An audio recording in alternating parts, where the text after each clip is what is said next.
Good evening, I'm Kevin Christopher. And I'm Nancy Cox. Thank you for joining us at 6. 4 days after an alleged DUI crash involving a fraternity pledge that led to the death of a 4-year-old, Alpha Tau Omega is no longer an organization in the Greek community at UK. The fraternity's charter was pulled late this afternoon, not long after a not guilty plea was entered for the accused teenager. Connor McHugh begins our big story team coverage from the UK campus. On the outside here at Kentucky's Alpha Tau Omega, everything appears to be normal, but on the inside, the members here are dealing with the fact that they are now closed down and unable to continue activity on campus. The news came this afternoon from the national offices of the fraternity. In a statement, the fraternity says, quote, following an investigation conducted by the national fraternity, Alpha Tau Omega has revoked the charter of the University of Kentucky Mu Laude chapter. Violations of the fraternity's health and safety policy prompted the decision. Now, this all comes just 4 days after ATO pledge Jacob Heil was arrested following the UK football game. Police say he was drinking before a collision on Cooper Drive Saturday that killed 4-year-old Marco Shemwell. Court documents show Heil told police he had 2 beers at a fraternity tailgate that morning. A letter from UK's Office of Student Conduct to the fraternity yesterday said ATO held an unregistered tailgate off campus where alcohol was allegedly purchased and served to minors. On campus here, many students tell us this is really the talk of the town. I feel like I would be in the same case. Like if that was my little brother, I mean, it's whatever position you're in, but it's hard because the ATO guys, they were good people, and that it's just like one guy should not be able to speak for an entire fraternity, in my opinion. Now, what does this mean for the students living here in the Alpha Tau Omega house? Well, the university spokesperson here says they do not have to move out of the house, which is owned by the University of Kentucky. But over the next few weeks, the university will work with any members who want to move to either on-campus housing or off-campus housing. We're covering the news live in Lexington from the LEX 18 Mobile Newsroom. Back to you. Meanwhile, the case of Jacob Heil moves forward in court this afternoon. Conroy DeLuge continues our big story team coverage from Fayette County District Court. The arraignment hearing was short. Jacob Heil did not appear in court, but he did enter a not guilty plea. Heil is accused of crashing his car into 4-year-old Marco Shemwell on Cooper Drive during Saturday's football game. Police said Heil admitted he had 2 beers that day, had bloodshot eyes, and was showing signs of impairment. According to the DUI arrest citation, Heil had a blood alcohol level of .051 and is charged with driving under the influence at less than 21 years old. In today's 92nd arraignment, the judge set a new court date and laid out Heil's conditions of administrative release. So his bond conditions include no further violations of the law and no new arrests, and make all court appearances. Right now, Heil is not facing any additional charges. Covering the news in Lexington from the LEX 18 Mobile Newsroom, back to you. Heil's next court appearance is scheduled for October 26th. Been a hot and humid day today. The muggy's in full force, but those days are numbered. All I have to do is look at a calendar and you can figure that out.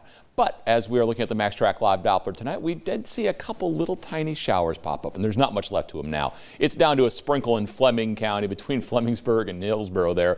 A little more robust shower going along Highway 23 right at the Floyd-Pike County line. Those are all pushing off to the southeast. They won't last much longer. You're looking out on the future track here from 7 o'clock, and we are looking at mainly just some clouds around. We'll call it a partly cloudy evening, a little haze around for us tonight, a little fog around for us tomorrow morning. We go through the day tomorrow, should see a good deal of sunshine for a lot of us. Ends up being a dry day for many as well. Could be see an isolated shower. Okay, maybe. It's not a big chance at all tomorrow. I really think most of us will end up staying dry. And along with that, we will get hot, much like today. Well, we're seeing our temperatures falling back low in mid-80s.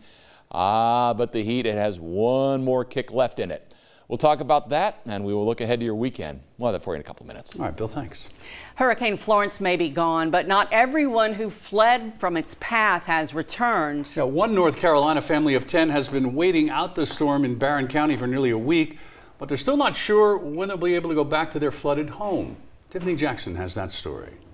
Lot 96 has everything for a typical camping trip: tent, campfire, and of course, the bugs. But for the Thompson family, this lot brings a whole new meaning to the phrase getaway. We got completely flooded out during Hurricane Floyd, so we just want to be out of there just in case the same thing happened with Florence. The Thompsons headed west nearly a week ago once they were told to leave their home in Rocky Point, North Carolina. Since then, 5 adults, 5 children, and 3 dogs are all staying in one tent at Barren River Lake State Park. Just all crowded, but we've been making do with the best we can. Well, on the bright side, it's fun and we're safe, but on the dark side, we have lots of family that stayed. On top of that, Michael says they've learned that their house is completely underwater. When we get home, it's just, we're going to gather what we have left, if there's anything left, and we're just going to have to start from scratch. But this trip has reminded them that the most valuable things they have are already with them. Family is more important than having all the things that you own,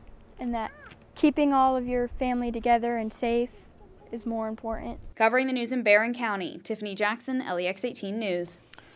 In other news tonight, the Mercer County Sheriff is looking for a fugitive following allegations of domestic abuse. Jamie Williams is accused of hitting a woman believed to be his girlfriend before forcing her into his car and crashing that car on Cornishville Road in Harrodsburg. Police say Williams left the scene and the alleged victim was treated for her injuries and released. I made contact with him on an adjacent farm. I initiated a foot pursuit down into a wooded thicket area. At that point in time, I lost him down in there somewhere. We searched the area for about another hour and a half, couldn't come up with him. The Mercer County Crime Stoppers is offering a reward for information leading to Williams' arrest. Sheriff Ernie Kelty knows Williams and says he doesn't feel Williams is a danger to anyone else. The Boyle County Sheriff's Office is looking for the person who broke into Danville High School around 3 o'clock this morning. The thief was caught on camera walking through the halls. The sheriff is offering a cash reward for information that leads to the prosecution of that thief. If you know something, call the Boyle County Sheriff's Office. Louisville police have opened an internal investigation after video of Simmons College's president and wife being pulled over was called racial profiling by the couple's daughter. Simmons College president, the Reverend Kevin Cosby, and his wife were stopped by police over the weekend. When they asked why they were stopped, an officer told them they had made an invalid turn and the plastic rim on their license plate was illegal. The officer asked for the couple's driver's licenses, then let them go. Cosby's daughter took to social media saying her parents were racially profiled. So far, no videos of what happened before the traffic stop have been released. Mayor Greg Fisher has applauded the police chief's decision to open an internal investigation. When Bryce Combs went missing during flooding in Moorhead, search teams and volunteers worked tirelessly to find his body. Some of those volunteers were Moorhead State students and staff. And now they're taking it one step further to support the Combs family. Today, the softball team is hosting a home run derby. All the money will go to the Combs family and the search and rescue team. It's the school's way of showing them they appreciate them. One town, one team. And I think this is just a great representative of, how the university and the community come together. The home run derby started at 5:30. It's $5 to get in and all are welcome. Russell Bleck and his fiancée Brianna had 2 floor tickets to give away to tonight's Justin Timberlake concert to one very deserving first responder. Claire Crouch has what they're calling their random act of kindness in tonight's Making a Difference. Last October, Lexington native Russell Bleck garnered national attention for reasons no one would want. It's weird to think that it's a year. I mean, to us, it only feels like it happened a couple months ago. He shot this video of the panic on the ground at the Route 91 Music Festival in Las Vegas, moments after a gunman opened fire on the crowd, killing 58 people. Trying to move on as best as we can. I mean, we still get the nightmares and stuff. But now, 11 months later, after moving back home to Lexington with his fiancée, they're focusing less on the trauma and more on spreading joy. We call it random acts of kindness. He says they've done things quietly to give back over the past year, but this week they wanted to get the word out, with our help, to give a pair of tickets to the Justin Timberlake concert at Rupp Arena to a deserving recipient. It'd be great to give it to a first responder, police officer, firefighter. I mean, those guys don't get enough credit. The past year has undoubtedly changed the pair, forcing them to look at the day-to-day differently. Value every single second that you have with your loved ones. Enjoy every concert you're at. Don't be scared. Just live your life. Don't live in fear. And they're doing just that. The couple is getting married this weekend and have a baby girl on the way. I want to create a world that my daughter can live in. Truly, what a difference 1 year can make. Covering this Making a Difference in Lexington, Claire Crouch, LEX 18 News. After dozens of submissions, the tickets went to Scott County Deputy Jordan Jacobs, and BLECK is hopeful they'll get to meet at the show tonight.